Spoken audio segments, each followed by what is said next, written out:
Hello, everybody. I'm Matt. Chris. I'm Andy. And we are the Nola Nerds. And this is our super advanced screening time travel review of This Is the End. But Matt, this movie comes out in late June. How did we see it today? We have a time machine. Remember when we said time travel? Yeah, they didn't. Oh, no, I just said time travel. They didn't. Yeah, I just said time travel. He just did. I did. I just or did. did he? I wasn't listening. Time bubble. Time it's not. vortex? It's not when we are. It's Oh, when I fucked we that are? up. It's not how old we are. It's when old we are. Good job, Inspector. Okay. Inspector Douche. Wow. The movie, This Is the End. You've probably seen the trailers, and you'll continue to see the trailers until late June, because we have already seen it. Because we're awesome. In the Gestapo Theater. Yeah, they took everything from us. But Woman made me drop my hot dog so she could look at my keys. Nice. really? Yes. It set off the alarm. Did it? Yeah. It's I'm metal. like, it's just my keys. She's like, I gotta see him. You got a recording That's device funny. in those keys. But they let me take my 3DS. Which has a So- million cameras. Well, Yeah, it is what it is. Could you All right. took my Vita? They could have. All right. So the movie. What'd you think, Andy? I actually thought it was super crazy awesome. Like, it wasn't like, I mean, it was exactly what I expected, just a comedy with lots of Judd Apatow influenced Seth Rogan comedy. But it was kind of crazy. Like, with all the apocalypse stuff and the gore was actually Right? over the top and Yeah. great. What about you, Crizzle? I'm kind of impressed that they went with the biblical apocalypse. Yeah. As opposed to being an alien invasion or just natural heat death of the world. Because we weren't sure when Yeah. the Right. beams of light, whether they were alien abductions. I Yeah. thought, in the Or- trailers I saw, and I then thought you it was had like the aliens. beasts, like the when you see the shadows in the trailers, like it was probably aliens or Yeah. some predator or something. But no, the flip side of that was those are people being raptured, and that is I think that's kind of crazy because you don't see a lot of movies that deal with the No. rapture. That aren't super Christian. Aside from Left Behind. without something with James Kirk. Oh, You know what I'm talking about? Kirk Cameron. Cameron, yeah. Cameron. Hey. Kirk. Captain of the Enterprise. What does he have to do with What this? was that? What does I was God going to say need with a James starship? Cameron. I was going to say James Oh, Cameron. That's even worse. Cameo. But yeah, so I love the premise of this film because, to my knowledge, this is the only movie I've ever seen where it's not a movie, it's everyone being themselves. Yeah. Yes. It's actors being themselves as actors, having a house party in L.A. at James Franco's house, and that the first 30 minutes is just crazy, great, just cameos all over the place. Oh, yeah. Aziz Ansari, Mindy Kaling, Rihanna. Michael Cera. Oh, wait, you don't know who Rihanna is. He didn't see that one. That girl. Chris was like, "Who's that girl that Michael Cera slapped?" No, That's he was Rihanna. like, when did Rihanna show up? Yeah, I don't know who Rihanna is. I mean, the only problem I had with that is almost all those cameos were spoiled in the trailers. Now, there are a few that we will not tell you because they're fantastic. And when they show up, you're like, okay, touche. Yeah. But the bulk of them are. They were definitely playing the main 6 or whatever were definitely, was it 6 or 5? I can't remember. 6. We're playing definitely super crazy versions of Characterized themselves. versions Kind of of them. characterized versions. Yeah. I'm actually sure. surprised that Jay Baruchel Baruchel. Jay was the main character. I find that very interesting, too, because Yeah. he hasn't really done Honestly, a whole he's lot. out of the 6, out of the group, he's the least famous. I mean, Yeah. Yeah. he's been in movies like She's Out of My League, and he was the But voice that was in so long How to ago. Train Your Well, Dragon. that was the whole and- thing. Seth Rogan and Jay Baruchel actually did grow Grow up up to- acting, yeah. and they became famous kind of about the same time. Yeah, But that Seth whole Rogan group. became way more famous than he did, and kind of sold out more than he did. And that's where the conflict I think comes that in. helps yeah, 'cause- it's interesting. Because Jay Baruchel's been out of the quote-unquote spotlight for He such a has. long Right. time He has. that it kind of works better, and his story works a lot better. And Yeah. I love the fact that James Franco's character, James Franco, because he's Well, the it's most James famous Franco playing of James them. Franco. He's the most famous, and I love how they just played up his crazy man crush on Seth Rogen. yes. Like, To an uncomfortable level. and he keeps saying freaks for life, going back to their freaks and geeks days. Yeah. And Yeah. I love that. There's a lot of Easter eggs in this film, just the Oh, yeah. shit around Franco's house. Like if you're a fan of these people's work, like Craig Ferguson, best known for his being Craig on Robinson. Craig Robinson. Wow, what Craig did I do? Ferguson's that dude Yeah. after 11. Craig Robinson, The Office, and Hot Tub Time Machine, and various films, and then you have Jonah Hill, who I'm America's Sweetheart. Jonah Hill. He almost steals the movie. Actually, there's one actor who practically steals the movie. Are you gonna say Danny McBride? No. Okay. He's not one of the main people, but he almost steals. He has like some of the biggest laughs and almost steals the movie for like the first 30 minutes. Can I say it? He's in the trailer. Who? Or he's mentioned in the trailer. Who? Michael Cera. Yeah, no. At the party. Well, Michael Cera was in a good bit of the trailer, and Michael Cera playing Michael Cera was great. Did anyone else catch the Superbad reunion? Yes. When Vince Platts and Jonah Hill. Oh, yeah, when he blew the cocaine in his face. Yeah, that was the Superbad. Oh, that was the Superbad trio, and I love that. There's lots of homages to like a lot of previous films they did, which was kind of nice. Yeah, I mean, it was good times, and honestly, when it's harder to review a comedy, I think, because you don't want to give away the jokes. And comedy's really subjective. Yeah, it is. But basically, if you enjoy the comedies that these people have already been in, like Pineapple Express or Superbad or just any of them, like Judd Apatow movies, you know what you're going to get. Yeah. Pretty much. And if that's your thing, you're going to enjoy it. If it's not, your mileage may vary. I agree. So let's talk about the backdrop of the apocalypse on this. Yeah.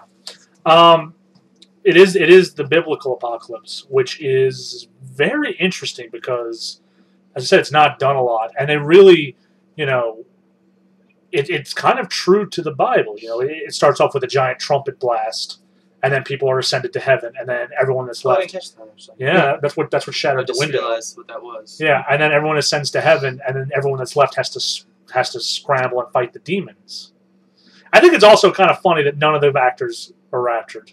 Yeah, I think that's kind of hilarious. I think in James Franco's gigantic 150-person house party, no one was raptured, which is, I think, because a nice touch. Actors are terrible people. That's right, Andy. They're awful people. I'm not being raptured either. But I like just the fact that you wouldn't expect a movie like this to have a message, and it's just be a good person. Yeah. And I think it's really important that they don't force the religious aspects down your throat in this movie. It's not a religious movie. It's a backdrop on the biblical rapture, but it's not like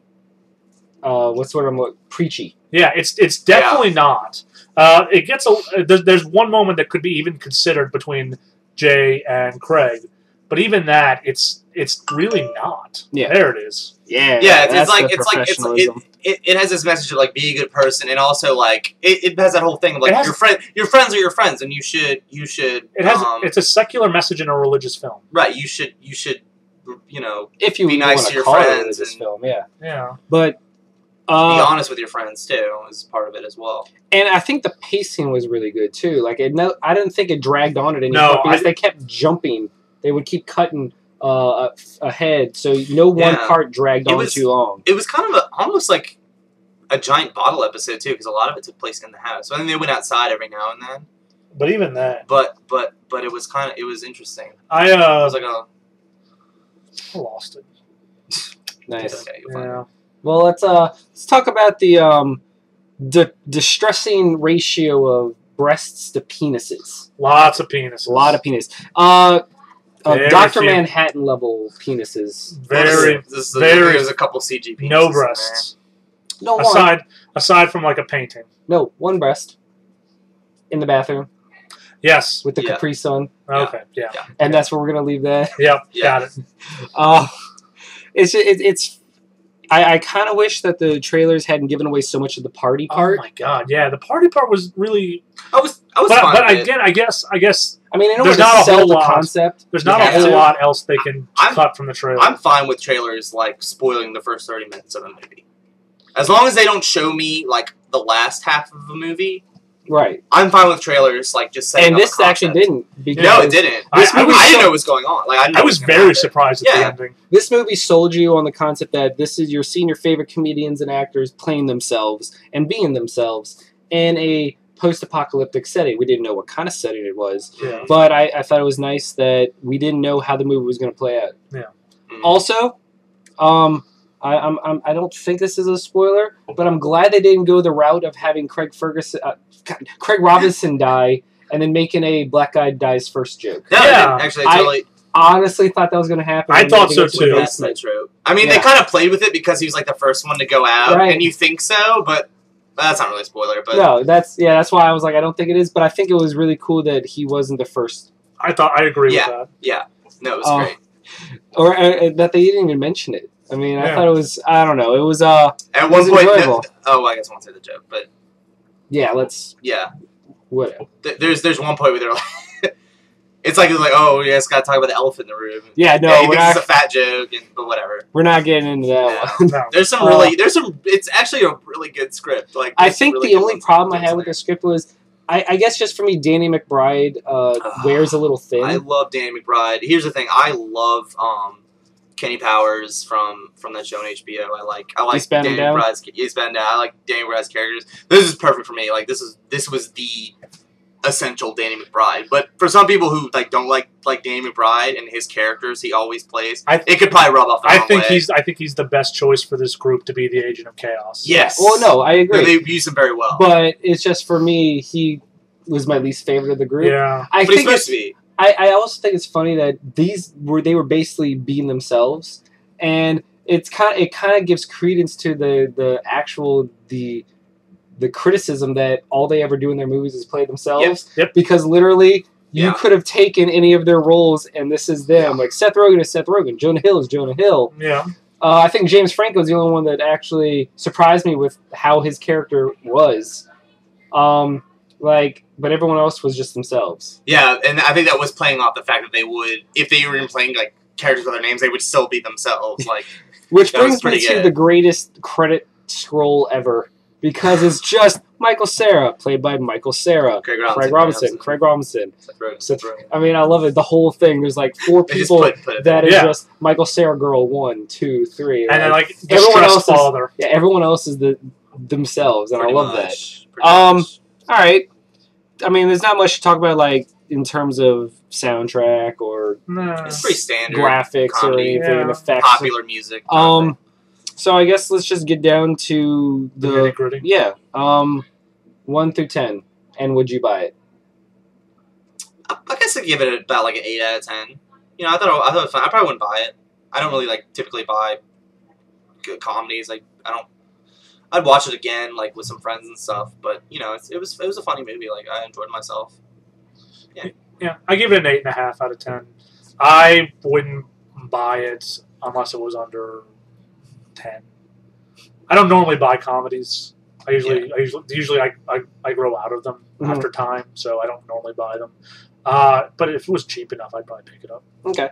I'm also giving it an 8.5 out of 10, except I will buy it because I find having good comedies on hand is always good when you have a gathering or a get together, and it's just party movie. It's buying a comedy or even a drama is different than buying an action movie or one of those spectacle films, because those play very well again. But a comedy, when you know the jokes, they have less impact. Mm-hmm. So, but I enjoyed this one enough. It wasn't one of those ones where I walked out of the theater, and I was actually surprised. Chris, when I asked him, he said I liked it instead of it was okay, which is the Chris equivalent of good.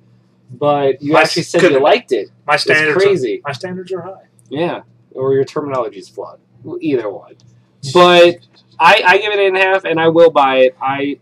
We walked out of that theater very pleased with the film. Once we stood in the food line to get our phones back. Now, unfortunately, I was very disappointed by the lack of any credit, outtakes or after credit scene. It was very sad. It doesn't seem like you think a movie with that, with all those cameos and all those people they would at least ad-lib something. They would have something. Though, that could be added in maybe at a later time. Yeah, this was a sneak peek. They can always add those in anytime they want. Yeah, they did that with the Avengers. They didn't add that shawarma scene in sneak peeks of the Avengers for the premiere. That was added in when it was fair enough. Okay, I learned something. Yeah, we all did. But yeah, that I guess would be my biggest takeaway. And I'm just not the biggest Danny McBride fan, but I think he works better in small doses. And I think actually when he became in smaller doses, he worked better. Yeah. When he shows up again later, I think it works much better. Yeah. So yeah, final thoughts. It's good. You should go see it. It's a fun movie. See it when it comes out. Yeah. Yeah. I mean, the best part is if we decide to go see it again, it's so long from now that it'll just be fresh again. Right. It'll be fun. So yeah, I mean, This Is the End is a enjoyable film. It's quite funny, and go see it. Yeah. I'm Matt. I'm Chris. I'm Andy. And this has been our super early time travel review of This Is the End. This is the end of This is the ends. This is the end. Is this the end? This is the end. Is this the end? I haven't pressed the button yet. End transmission. This is the end.